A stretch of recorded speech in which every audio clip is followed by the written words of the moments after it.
안녕하세요. 다산에도 강사 오은서입니다. 이번 시간은 우리가 전설로 네 번째 시간이죠. 우리가 오늘 배울 개념은 전력보안 통신 설비가 되겠습니다. 우리가 전력보안 통신 설비란 전력 시스템을 안정적으로 운영하기 위해서 사용하는 말 그대로 통신 설비다라고 생각을 해주시면 되고, 우리가 이 전력보안 통신 설비의 시설 장소가 문제에 나오고 있습니다. 우리가 시설 장소는 크게 송전선로, 배전선로, 발전소, 변전소 및 변환소 이외에도 이와 같이 규정에 나와 있는데요. 이 모든 규정을 우리가 암기하기에는 무리가 있기 때문에 제가 알려드리는 중점적인 키워드 위주로 가져가 주시길 바랍니다. 우선 송전선로에 대한 것은 한번 쭉 읽어봐 주시고요. 배전선로부터 보도록 하겠습니다. 보시면 제가 22.9kV에 강조를 했는데요. 우리가 시험 문제에 이 전압을 가지고 장난을 칩니다. 우리가 22.9kV 개통 배전선로 구간, 가공지중 해저, 그리고 두 번째 22.9kV 개통에 연결되는 분상 전원형 발전소이다. 나머지 친구들도 한번 쭉 읽어주시고, 우리가 배전선로에서 챙겨야 될 것은 이 전압 22.9kV를 꼭 챙겨가 주시길 바랍니다. 여기 154kV가 나오면 틀린 거예요. 그래서 우리가 시설 장소 배전선로에 대해서는 22.9kV가 정답이 되겠고요.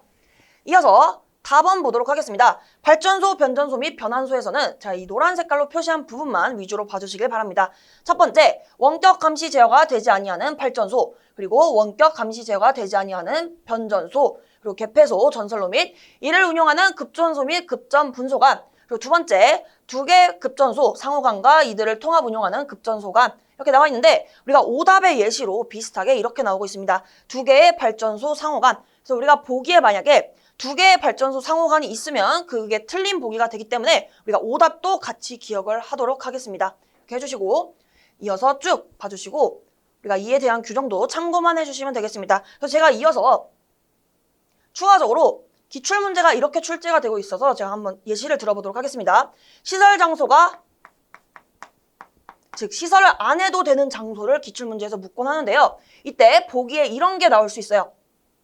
보기에 예시로 휴대용 전화설비, 휴대용 전화설비가 갖춰진 경우라고 나와 있다면 우리가 이 전력보안 통신 설비를 시설하지 않아도 되겠습니다. 왜냐하면 이미 통신이 되고 있어요. 그쵸? 휴대용으로 전화설비가 있기 때문에 우리가 굳이 전력보안 통신 설비를 시설할 필요가 없는 것이 되겠습니다. 그래서 기출문제에서 예를 들어서 시설하지 않아도 되는 경우에 보기에 이렇게 휴대용이라는 말이 있다면 우리가 그것을 정답으로 골라주시면 되겠습니다. 다음은 가공통신선과 첨가통신선의 개념을 비교해서 설명드리도록 하겠습니다. 우선 첫 번째, 가공통신선은요, 지지물에 단독으로 설치하는 통신선을 가공통신선이라고 말하고 있습니다. 그에 반면에 첨가통신선은 전력선이 있고 그 아래 우리가 설치하는 통신선을 첨가통신선이라고 말하고 있습니다. 우리가 문제에서는 친절하게 첨가통신선이라고 주어지진 않고요. 첨가통신선에 정의를 주고 우리가 이를 통해 첨가통신선을 알아야 풀 수 있는 문제로 출제되고 있어요. 그래서 우리는 이 노란 색깔로 색칠된 이 친구를 꼭 아셔야 되는데요. 한번 같이 읽어보도록 하겠습니다. 저압, 고압, 특고압, 가공전선로의 지지물에 시설하는 통신선 또는 이에 직접 접속하는 통신선을 우리가 뭐라 한다? 첨가통신선이라고 합니다. 이렇게 주어지고, 추가적으로 전력보안 통신 설비인 무선통신용 안테나의 안전율 단독으로 묻곤 합니다. 이 무선통신용 안테나의 안전율을 묻는다면 1.5를 답을 해주시면 되겠습니다. 이어서 전력보안 가공통신선의 높이에 대한 규정을 살펴보도록 하겠습니다. 보시면 가공통신선, 여기 길게 적혀 있는데 한번 같이 읽어볼까요? 가공전선로의 지지물의 시설 또는 이에 직접 접속하는 가공통신선이다. 이 친구가 무엇을 의미할까요? 이 친구는 첨가통신선에 대한 정의입니다, 여러분. 그래서 이 친구는 첨가통신선이다. 이렇게 봐주시면 되고, 정리하면 이를 기준으로 이 왼쪽은 가공통신선, 오른쪽은 첨가통신선의 높이에 관한 규정이다 라고 생각해 주시면 되겠습니다. 우리가 철도횡단부터 한번 작성해 보도록 할게요. 철도횡단은 우리가 무조건 6.5m를 떠올려 주시면 돼요. 철도횡단의 경우에는 6.5. 가장 든든한 친구이죠. 항상 6.5여서 정말 쉽습니다. 이렇게 철도는 6.5를 기억을 해주시고 도로부터 작성해 보도록 하겠습니다. 우리가 5, 6, 6 꼭 기억합니다. 5m, 6m, 6m. 이어서는 4, 5, 5를 기억할게요. 이 두 번째 줄, 우리가 첫 번째 줄, 두 번째 줄은 5, 6, 6, 4, 5만 기억합니다. 5, 6, 6, 4, 5. 여기가 4. 4.5 여기가 5m가 되고요. 여긴 따로 규정이 없다고 봐주시면 되겠습니다. 56645 철도는 6.5 이어서 횡단보도교는 우리가 3, 3, 5 사람들이 모여 있습니다. 그래서 우리가 3, 5 저희 중간에만 3.5 이렇게 기억을 해주시면 되고 3, 3, 5 모여 있다. 이렇게 봐주시면 되겠습니다. 이어서 횡단보도교 위에서 우리가 일반적인 케이스 말고 저고압 통신선이 절연 전선과 동등 이상의 절연 성능이 있는 경우 특고압의 광선형 케이블을 사용하는 경우이다. 이렇게 나와 있을 때는 우리가 이렇게 보도록 하겠습니다. 여기는 규정이 없고 여기가 3, 여기가 4m가 돼요. 그래서 이 3, 4를 그대로 왼쪽으로 이렇게 그대로 써주시면 되겠습니다. 그럼 여기가 3, 여기가 4가 되겠죠. 그래서 우리가 순서대로 3, 4, 5 이렇게 이어서 작성해 주시면 되겠습니다. 여기서 쓴 이 5를 한 번 더 써볼게요. 그래서 여기를 이렇게 가져와서 여기는 3.5m이다. 억지이지만 이렇게 외워주시면 좋겠습니다. 우리가 첫 번째, 두 번째 줄은 566, 455를 기억을 해주시고 그 다음에 철도횡단은 무조건 6.5m이다. 그리고 횡단보도교 위 일반적으로 3, 3, 5, 5 모여있다. 그리고 다른 조건에서는 횡단보도교 위에서 3, 4 그리고 이어서 쭉쭉 내려가서 3, 4, 5를 순서대로 작성해 주시고 5만 한 번 더 작성해 보자 이렇게 정리해 주시면 되겠습니다. 그럼 이제 한번 정답으로 같이 깔끔하게 보도록 할게요. 그래서 제가 이 표를 이용해서 기출문제를 어떻게 풀어야 되는지 제가 한번 예시로 가져와 봤습니다. 저압 가공 전선로에 지지물에 시설하는 통신선 또는 이에 직접 접속하는 가공 통신선이 도로를 횡단하는 경우 일반적으로 지표상 몇 미터인가? 실제로 우리가 이렇게 가공통신선인지 첨가통신선인지 우리가 친절하게 주어지지 않습니다. 한번 쭉 읽어봐 주시면 우리가 결국에는 가공통신선을 말하는 건가요? 첨가통신선을 말하는 건가요? 이 부분이 가공통신선이라고 했기 때문에 선생님, 이 가공통신선에 관한 내용이 아닐까요? 라고 말씀하시는데 여기서 많이 실수하십니다. 우리가 뭐라고 했죠? 지지물, 즉 가공전선로에 지지물에 시설하는 통신선 또는 이에 직접 접속하는 가공통신선 제가 이 밑줄 그은 이 부분 자체가 첨가통신선의 정의입니다, 여러분. 그래서 여기서 우리가 도로 위 일반적인 경우 이 가공통신선의 5m를 정답으로 작성하시는 것이 아니라 첨가통신선이면서 저압에 해당되는 이 6m를 정답으로 골라주셔야 됩니다. 그래서 여기서 많이 실수하시는 부분이 답을 5m로 고르시는 분들이 많아요. 그래서 우리는 잘 기억을 합니다. 첨가통신선의 정의로 나왔고 우리가 도로횡단을 물었기 때문에 저압에서는 6m가 정답이 되겠습니다. 이렇게 기출문제 푸시면 되겠죠. 다음은 전력보안통신선의 굵기에 관한 규정입니다. 한번 같이 읽어보도록 하겠습니다. 특고압 가공전선로의 지지물에 시설하는 통신선 또는 이에 직접 접속하는 통신선이 우선 여기까지 의미하는 게 뭐죠, 여러분? 여기까지는 지금 첨가통신선의 정의에 대한 설명입니다. 즉, 첨가통신선 이렇게 정리할 수 있겠고 첨가통신선이 도로, 횡단보도교, 철도의 레일, 삭도, 가공전선, 다른 가공약줄류 전선 등 또는 교류 전차선 등과 교차하는 경우 이것만 기억합니다. 지름 4mm의 절연 전선과 지름 5mm의 경동선을 기억을 하고 넘어가도록 하겠습니다. 다음은 가공전선과 첨가통신선과의 이격거리에 대해서 알아보도록 하겠습니다. 그림을 봐주시면요. 첨가통신선이 있고 그 위에 전력선은 저압 또는 고압일 경우와 그리고 여기는 특고압 전력선인 경우로 나뉘게 됩니다. 이때 일반적인 케이스는 저고압일 때는 60cm, 특고압일 때는 120cm가 되고 케이블은 모두 30cm로 동일하겠습니다. 여기도 30cm, 여기도 30cm가 되고 추가적으로 저압 가공 전선이 절연 전선이다 이러한 조건이 붙을 때도 우리가 역시 이격거리가 30cm가 되겠습니다. 이를 표로 정리하게 되면 다음과 같은데요. 이 위쪽 표를 봐주시면 되겠습니다. 가공전선 저압, 고압, 특고압과 첨가통신선과의 이격거리에 관한 표가 되겠는데요. 우리가 아까 했던 거 그대로입니다. 우리가 저고압 가공전선일 때는 일반적으로 60cm, 특고압일 때는 120cm, 그리고 케이블일 때는 모두 30cm이다. 다시 복습해보면 저압 가공전선이 절연전선일 때는 예외적으로 이격거리가 30cm이다. 이를 따로 기억을 해주시면 되겠습니다. 그리고 우리가 특정 전압 22.9kV에 대해서도 우리가 첨가통신선과의 이격거리가 있는데요. 이는 우리가 두 가지로 나뉩니다. 22.9kV 전력선과 첨가통신선 사이의 거리는 75cm가 되고요. 우리가 22.9kV 중성선과 첨가통신선과의 이격거리는 60cm가 정답이 됩니다. 그런데 이를 잘 구별을 하셨는데도 기출문제에서 많이 헷갈려 하십니다. 그래서 한번 같이 풀어보도록 하겠습니다. 예제를 봐주시면요. 3상 4선식 22.9kV 중성선 다중접지 방식의 특고압 가공전선 아래 통신선을 첨가하고자 한다. 특고압 가공전선과 통신선 사이의 이격거리는 몇 cm인가? 한번 같이 풀어보시죠. 정답이 무엇이죠? 정답은 우리가 75cm가 됩니다. 그래서 많은 분들이 여기서 60cm로 오답을 골라주시는데요. 왜 이 60cm가 정답이 아닌지 말씀드리면 우선 60cm를 고르신 분들은 우리가 22.9kV 중성선 여기에 포인트를 두고 푸셨을 것 같아요. 근데 이렇게 푸시면 안 되고 우리가 이러한 과목에서 우리가 문제는 끝까지 잘 읽어주셔야 됩니다. 우리가 결국에 문제에서 묻는 것이 무엇이냐? 특고압 가공 전선과 통신선 사이의 이격거리를 묻고 있습니다. 그쵸?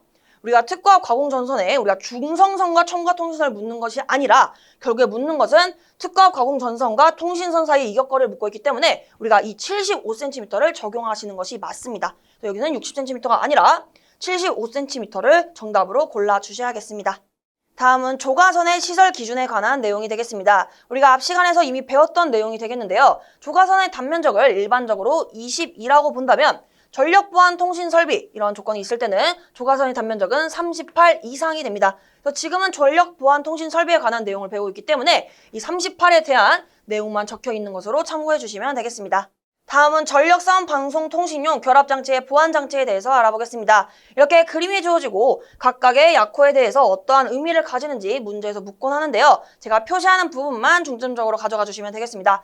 FD는 동축 케이블, 그리고 F는 전격 전류 10A 이하의 포장 퓨즈, DR은 전류 용량 2A 이상의 배류 전륜, L은 교류 300V 이하에서 동작하는 필레기, L2는 동작 전압이 교류 1.3kV를 초과하고 1.6kV 이하로 조정된 방전갭이다. 그리고 L3는 우리가 3죠. 그래서 우리가 동작 전압이 교류 2kV를 초과하고 3kV 이하로 조정된 구상 방전갭이다. 그래서 우리가 L3는 3kV 이렇게 짝지어서 이어주시면 될 것 같고, S는 접지용 개폐기를 의미한다. CF는 결합 필터, CC는 결합 커패시터를 의미하겠습니다. E는 접지가 되겠습니다. 제가 지금 밑줄근 동그라미 친 이 부분만 중점적으로 봐주시면 기출문제는 충분히 풀이하실 수 있을 겁니다.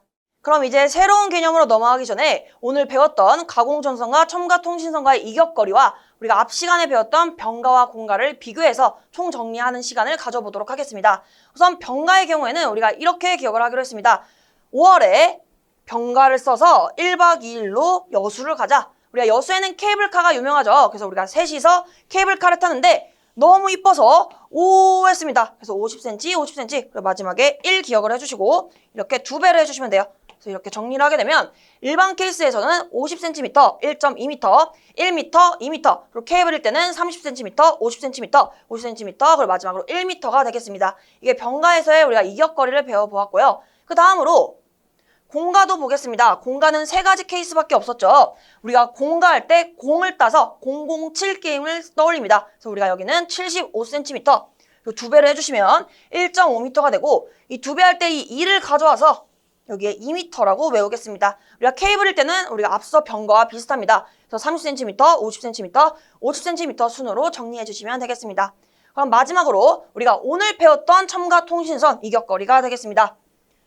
우리가 저압, 고압 전력선 일대를 봐주시면 일반적으로 60cm, 그리고 특고압일 때는 120cm가 되겠고 케이블일 때는 모두 30cm로 동일했습니다. 30cm, 30cm, 그리고 추가적으로 저압 가공 전선이 절연 전선이다 이러한 조건이 붙으면 역시 30cm가 되겠습니다. 같이 기억을 해주시면 좋겠죠. 이렇게 첨가 통신선의 규정까지 이렇게 정리를 해주시면 되겠습니다. 다음은 옥측 전선로와 옥상 전선로에 관한 규정을 살펴보도록 하겠습니다. 말 그대로 전선이 옆에 시설되어 있는지 아니면 위에 시설되어 있는지에 따라 규정이 나뉘게 되는데요. 제가 이 그림은 한번 규정을 설명드린 다음에 다시 한번 이야기 드리도록 하겠습니다.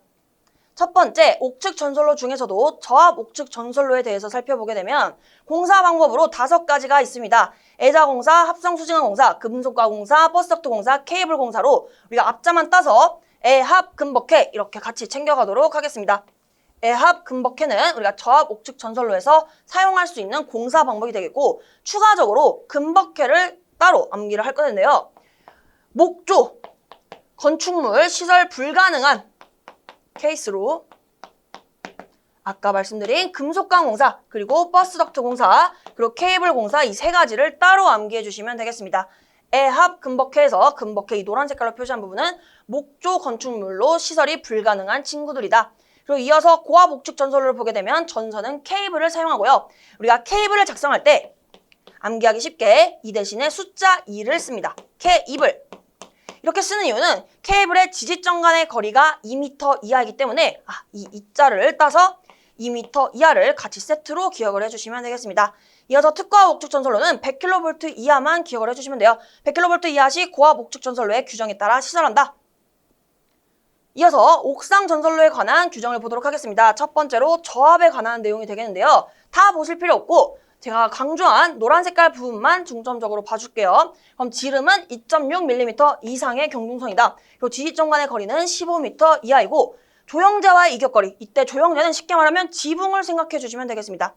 그래서 우리가 지붕과 이격거리는 2m 이상이다. 이 정도만 기억을 해주시면 되겠습니다. 그래서 추가적으로 조형제와 조형물, 건조물에 관련된 용어 정의 참고해 주시면 되겠습니다. 이어서 고압 옥상 전선로에 대해서 보게 되면 다른 시설물과 접근 또는 교차하는 경우 이격거리는 0.6m 이상, 이 친구만 기억을 해주시면 되고 특고압 옥상 전선로는 우리가 시설이 불가능합니다. 우리가 예를 들어 지붕 위에 특고압 전선이 지나간다고 생각하면 너무 무섭겠죠. 너무 위험하기 때문에 특고압 옥상 전선로는 시설이 불가능하다. 이렇게 기억을 하도록 하겠습니다. 그래서 우리가 가장 첫 번째, 앞서 그림을 다시 불려오면 옥축 전선로와 옥상 전선로의 정리를 한 것입니다. 우리가 여기는 옥축 전선로에 관한 규정으로 다시 복습을 해보면 저압의 경우에는 애자공사, 합성수지관공사, 금속관공사, 버스덕트공사, 케이블공사가 있고요. 이 중에서도 금벅해는 목조, 건축물로 시설이 불가능하다. 추가적으로 기억을 해주시면 되고 고압일 때는 케이블공사이다. 그래서 지지점 간의 거리는 2m. 그래서 제가 아까는 말씀드리지 않았는데 캡타이어 케이블이다. 이렇게 나오면 1m를 기억해 주시면 되겠습니다. 그리고 특고압일 때는 100kV 이하이다. 이어서 옥상 전선로에 대한 개념도 복습을 하게 되면 이 위에 부분, 이 친구가 옥상 전선로를 그린 것입니다. 그래서 우리가 조형제와 전선과의 이격거리, 이 친구가 2m가 되겠고 이 지지점 간의 거리가 15m가 되겠습니다. 정리하게 되면 저압일 때는 우리가 지름이 중요하다 했죠. 그래서 2.6mm를 기억을 해주시면 되고 고압일 때는 다른 시설물과 접근 또는 교차하는 경우 0.6m이다. 그리고 특고압일 때는 시설이 불가능하다로 우리가 정리를 해주시면 되겠습니다. 다음은 유도전류에 관한 규정입니다. 이 부분도 시험에 잘 나오기 때문에 같이 정리를 해주셔야 되는데 한번 읽어보면서 정리하도록 하겠습니다. 특고압 가공전선로는 기설 가공 전하선로에 대하여 상시 정전 유도작용에 의한 통신상의 장애가 없도록 시설하고 유도전류를 다음과 같이 제한한다. 60kV 이하일 때는 전하선로의 길이 12km마다 유도전류가 2μA를 넘지 않도록 할 것. 그리고 60kV를 초과할 때는 40km마다 유도전류가 3을 넘지 않도록 할 것. 이 둘 종류에서는 우리가 위쪽 케이스가 좀 더 많이 출제되고 있습니다. 근데 우리는 이거 다 중요하기 때문에 같이 암기를 하도록 하겠습니다.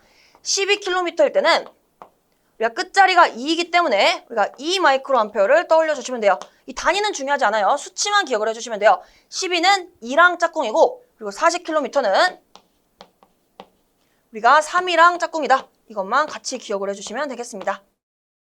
다음으로 특고압 가공 전선과 지지물과의 이격거리를 살펴보게 되면요. 규정을 한번 같이 보도록 하겠습니다. 특고압 가공 전선과 그 지지물, 완금류, 지주 또는 지선 사이의 이격거리는 아래의 표에서 정한 값 이상이어야 한다. 다만 기술상 부득이한 경우에 위험의 우려가 없도록 시설한 때에는 다음 표에서 정한 값 0.8배까지 감할 수 있다.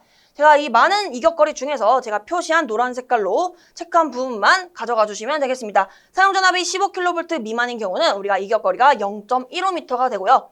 15kV 이상, 25kV 미만의 경우는 이격거리가 0.2m입니다. 이 친구는 꼭 챙겨가도록 해주세요. 우리가 이 범위로 주어질 수도 있지만 우리가 대표적인 22.9kV로 주어질 수도 있습니다. 그래서 이것도 참고해 주시길 바라고 60kV 이상, 70kV 미만의 경우에는 이격거리가 0.4m가 되겠습니다. 그래서 우리가 0.15m, 0.2m, 0.4m를 세 가지를 챙겨가도록 하겠습니다. 그런데 이 부분의 내용과 앞에서 배웠던 내용을 헷갈려 하시는데요. 한번 비교를 해보면 앞에서 배운 내용, 우리가 14페이지에서 지지물과 가공전선의 이격거리 규정을 배웠는데 우리가 방금 배웠던 친구가 어떠한 차이가 있냐? 자, 말씀드리면 앞에서 배웠던 친구는 이 그림에 해당됩니다. 즉, 저압 또는 고압 또는 특고압 가공전선이 이렇게 있고 또 다른 가공전선의 지지물과의 이격거리입니다. 그래서 우리가 이렇게 가공전선과 다른 가공전선의 지지물과의 이격거리가 14페이지에 해당되는 규정이 되겠다면 우리가 지금 배운 내용은 이 가공전선과 이 가공전선에 걸려있는 그 지지물과의 이격거리를 말하고 있습니다. 따라서 제가 아까 이 그를 강조한 이유가 가공전선과 이 가공전선에 걸려있는 이 지지물과의 거리를 나타내는 것이 방금 배웠던 0.15m, 0.2m, 0.4m가 되겠습니다. 그래서 이렇게 두 가지를 비교해서 기억을 해주시면 되겠습니다. 다음은 특고압 가공전선로의 철주, 철근 콘크리트주 및 철탑의 종류에 관한 내용입니다. 종류에는 직선형, 각도형, 일류형, 내장형, 보강형이 있고요. 이 중에서 압도적으로 출제가 많이 되고 있는 친구는 내장형일 때입니다. 우리가 전선로의 지지물 양쪽에 경관의 차가 큰 곳에 사용하는 것은 이렇게 하면 우리가 이 종류 중에서 내장형을 골라주시면 되는 문제로 간단하게 출제되고 있습니다. 내장형 꼭 기억을 해주시고 각도형의 경우에는 3도를 기억합니다. 전선로 중 3도를 초과하는 수평 각도를 이루는 곳에 사용하는 것이다. 이 정도만 챙겨가 주시면 되겠습니다. 이어서 우리가 특고압 전선로 우리가 상시상정하중과 이상시상정하중을 볼 텐데요. 상시상정하중은 말 그대로 평상시에 일어나는 상정하중이라면 이상시 말 그대로 문제가 발생한 것을 말합니다. 우리가 이상시상정하중의 종류로는 수직하중, 수평횡하중, 수평종하중이 있고요. 시험 문제는 이렇게 출제됩니다. 우리가 이상시 상정하중이 아닌 것은 이라고 출제가 되고 있어요. 그래서 우리가 수직하중, 수평횡하중, 수평종하중은 정답이 되겠죠. 그래서 우리가 오답의 예시로 자굴하중이라는 것이 나옵니다. 이 자굴하중이 무엇이냐? 쉽게 말씀드리면 이렇게 구조물이 있을 때 이렇게 압축하중이 작용하게 되면 이 구조물이 휘게 됩니다. 이러한 것을 우리가 좌굴하중이라고 통틀어서 말을 하고 있고요. 여기 보게 되면 자굴하중은 세장한 기둥, 판 등의 부재가 일정한 힘 이상의 압축하중을 받을 때 길이의 수직 방향으로 급격히 휘는 현상으로 이상시 상정하중과는 무관하다. 그래서 기출문제에서 이상시 상정하중의 종류로 틀린 것을 골라라 하면 우리가 좌굴하중을 정답으로 골라주시면 되는 겁니다. 이해되셨죠? 이어서 마지막으로 우리가 특고압 가공전선로의 내장형 등의 지지물 시설에 관한 규정을 보도록 하겠습니다. 이 문제는 많이 쉬워서 잘 맞추실 텐데 철탑, 우리가 10기 이하마다 장력에 견디는 애자 장치가 되어 있는 철탑 또는 2와 동등 이상의 강도를 가지는 철탑 1기를 시설할 것. 우리가 문제에서는 이 숫자 10을 묻고 있습니다. 그래서 몇 기 이하이냐 이렇게 묻고 있고 그래서 우린 정답으로 10을 골라주면 되겠습니다. 그럼 오늘 배운 것을 복습을 하면서 마무리하도록 하겠습니다. 우선 첫 번째, 전력보안 통신 설비의 시설 장소에 배전 선로에 해당되는 것으로 우리가 전압은 22.9kV를 기억을 하자고 했죠. 그래서 22.9kV 계통 배전 선로 구간, 그리고 22.9kV 계통에 연결되는 분상 전원용 발전소이다. 이렇게 기억을 해주시면 되고 그 다음으로 발전소, 변전소 및 변환소에 대해서 이 노란 색깔 부분도 기억을 해주시고 오답의 케이스도 암기하도록 하겠습니다. 두 개의 발전소 상호간이 되겠죠. 두 개의 발전소 상호간은 오답이 되겠습니다. 이어서 가공통신선과 첨가통신선의 개념을 비교를 했었고 그중에서 우리가 전력보안 통신 설비인 무선통신용 안테나의 안전율을 배웠습니다. 우리가 안테나 안전율은 1.5를 기억을 해주시면 되겠습니다. 이어서 우리가 전력보안 가공통신선의 높이에 관한 표를 채웠었죠. 우리가 이 왼쪽은 가공통신선, 이 노란 색깔로 표시한 친구는 가공전선로의 지지물의 시설 또는 이에 직접 접속하는 가공통신선이다. 제가 이 부분은 첨가통신선의 정의라고 말씀을 드렸어요.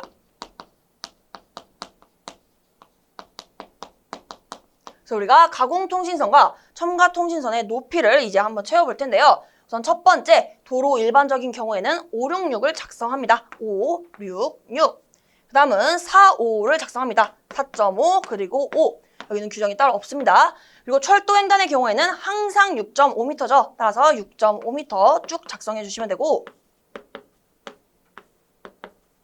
이어서 횡단보도교 위 일반적인 케이스, 즉 노면상일 때는 우리가 3, 3, 5 모여있다. 그래서 우리가 3, 여기는 3.5, 여기는 5가 되겠습니다. 3, 3, 5 모여있다. 그리고 횡단보도교 위는 맞지만 저고압 통신선이 절연 전선과 동등 이상의 절연 성능이 있는 경우 특고압의 광섬유 케이블을 사용한다. 이러한 조건이 있다면 우리가 어떻게 하냐? 여기는 없고 여기를 3m, 여기를 4m 기억을 해주시면 되겠습니다. 그리고 이어서 여기가 3, 4죠. 그래서 아래도 똑같이 3, 4, 5를 떠올리되 이 5를 한 번 더 작성을 합니다. 어디다 작성하냐? 이 앞쪽에 작성해서 3.5m로 만들어주시면 마무리가 되겠습니다. 이렇게 가공통신선과 첨가통신선의 높이에 대해서 알아보았습니다. 한번 답을 보게 되면 이렇게 정리할 수 있겠습니다. 이렇게 해주시면 되고 그 다음에는 전력보안 통신선의 굵기에 관한 내용입니다. 제가 이것만 기억을 하면 된다 했어요. 이 해당 규정에 대해서 지름 4mm 절연전선과 지름 5mm의 경동선이면 되겠습니다. 이렇게 해주시면 되고, 그 다음 보겠습니다. 우리가 가공전선, 저압, 고압, 특고압 일대와 첨가 통신선의 이격거리, 오늘 처음 배운 내용이 되겠는데, 일반적인 케이스에서 저압, 고압 일대는 우리가 60cm였어요. 그리고 특고압 일대는 2배, 120cm가 됐고, 케이블인 경우는 모두 30cm로 동일했습니다. 여기도 30, 여기도 30cm. 그리고 예외사항으로 저압 가공전선이 절연전선일 경우도 역시 이격거리가 30cm이다. 이렇게 같이 세트로 기억을 해주시면 되겠습니다. 그리고 22.9kV 가공전선과 첨가 통신선의 이격거리에서 우리가 전력선과 첨가 통신선 사이의 거리는 75cm가 됐었고, 중성선과 첨가 통신선 사이의 거리는 60cm가 됐습니다. 정리하게 되면 답을 보면 60, 120, 30, 30, 30, 75, 60으로 정리가 되겠습니다. 이어서 이게 그림으로 참고해 주시면 되겠고, 조가선의 시설 기준입니다. 우리가 전력보안 통신 설비에 대해서 배우고 있기 때문에 전력보안 통신 설비에서의 조가선의 시설 기준은 조가선 단면적 38제곱밀리미터 이상이 되겠습니다. 우리가 일반적으로는 우리가 별 말이 없다면 조가선의 단면적은 22이지만 전력보안 통신 설비란 언급이 있다. 그때는 단면적이 38이 되겠습니다. 우리가 이 26페이지에서 우리가 가공 케이블의 시설에서 배웠던 내용을 오늘 한 번 더 복습을 하는 계기가 됐습니다. 이렇게 참고해 주시면 되고, 다음은 전력선 반송 통신용 결합장치의 보안 장치입니다. FD는 뭐라고 했죠? FD는 동축 케이블.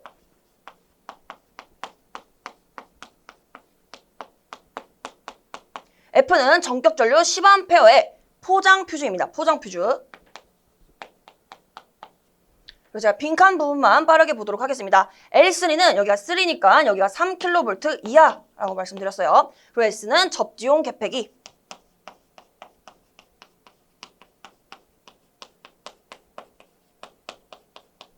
그리고 CC는 결합 커패시터가 됐습니다. 결합 커패시터.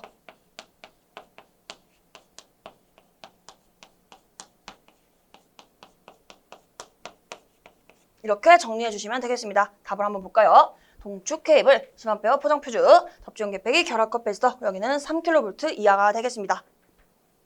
그 다음에는 저압 옥축 전선로에 관한 내용입니다. 우리가 할 수 있는 공사 방법으로는 애합, 금, 버,캐라고 했어요. 애합, 금, 버, 캐로. 금속관 공사, 버스덕트 공사, 케이블 공사가 빈칸에 해당되는 내용이 되겠고, 추가적으로 금버캐의 경우는 목조 건축물로 시설이 불가능한 케이스가 되겠습니다. 그리고 고압 옥축 전선로는 전선은 케이블일 것. 그리고 이때 케이블은 우리가 숫자 2로 작성하도록 했죠. 그래서 케이블의 지지점 간의 거리는 2m 이하일 것. 그리고 특고압 옥축 전선로는 숫자 100만 기억하시면 되겠습니다. 100kV 이하 시 고압 옥축 전선로의 규정에 따라 시설한다. 정답을 보면 이렇게 정리를 해주시면 되겠습니다. 이렇게 그림으로 이렇게 정리할 수도 있겠고, 옥상 전선로 보겠습니다. 저압 옥상 전선로는 지름 2.6mm를 기억합니다. 지름 2.6. 그리고 지지점 간의 거리는 몇 미터죠? 15m 이하입니다. 15m 이하. 그리고 절연전선은 조형제와의 이격거리에서 우리 절연전선은 2m 이상이다. 이렇게 배웠습니다. 정리를 하면 이렇게 할 수 있겠습니다. 고압 옥상 전선로는 다른 시설물과 접근 또는 교차하는 경우 이격거리는 0.6m 이상이 되겠죠. 그래서 여기는 특고압은 시설 불가능하다. 이렇게 봐주시면 되겠습니다.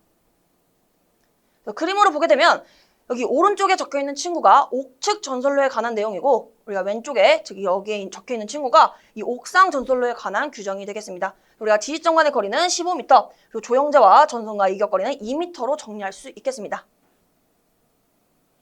이어서 우리가 유도전류에 관한 규정을 보게 되면요. 60kV 이하일 때 전하선로에 12km마다 유도전류가 2 마이크로암페어를 넘지 않도록 할 것. 그리고 60kV를 초과하게 되면 전하선로의 길이 40km마다 유도전류가 3 마이크로암페어를 넘지 않도록 할 것. 그래서 우리가 12는 2랑 짝꿍이고 40은 3이랑 짝꿍입니다. 정리해 주시면 이렇게 할 수 있겠습니다. 그 다음은 특고압 가공전선과 지지물의 이격거리인데요. 우리가 사용전압이 15kV 미만일 때는 이격거리가 0.15m, 15kV 이상 25kV 미만일 경우에는 이격거리가 0.2m입니다. 근데 이때는 이렇게 전압의 범위로 주어질 수도 있지만 22.9kV로 주어질 수도 있습니다. 참고해 주시면 되고 60kV 이상 70kV 미만일 때는 0.4m가 되겠습니다. 정답 보시면 이렇게 되는 것을 알 수 있습니다. 다음 내용은 특고압 가공 전선로의 철주, 철근 콘크리트주 및 철탑의 종류에 관한 내용입니다. 각 도형에서 우리가 빈칸이 있기 때문에 한번 보게 되면 전선로 중 몇 도죠? 3도를 초과하는 수평 각도를 이루는 곳에 사용하는 것입니다. 그리고 그 다음 빈칸을 보게 되면 전선로의 지지물 양쪽의 경관의 차가 큰 곳에 사용하는 것은 우리가 내장형이라고 말씀드렸습니다. 그래서 여기 정답은 3, 여기는 내장형이 정답이 되겠습니다. 이어서 우리가 이상시 상정화 중의 종류에는 우리가 수직하중, 수평횡하중, 수평종하중이 있다고 말씀드렸는데 이 이상시 상정화 중의 종류가 아닌 것으로 우리가 좌굴하중이 대표적인 오답이 되겠습니다. 좌굴하중. 좌굴하중은 이상시 상정하중과는 무관하다. 그리고 아까 아래 있던 빈칸에 여기에 몇 기 이하마다인지 빈칸이 뚫려 있었는데 정답은 10기 이하마다 이렇게 기억을 해주시면 되겠습니다. 그럼 오늘 수업은 여기서 마무리하도록 하겠습니다. 오늘도 정말 수고 많으셨습니다. 감사합니다.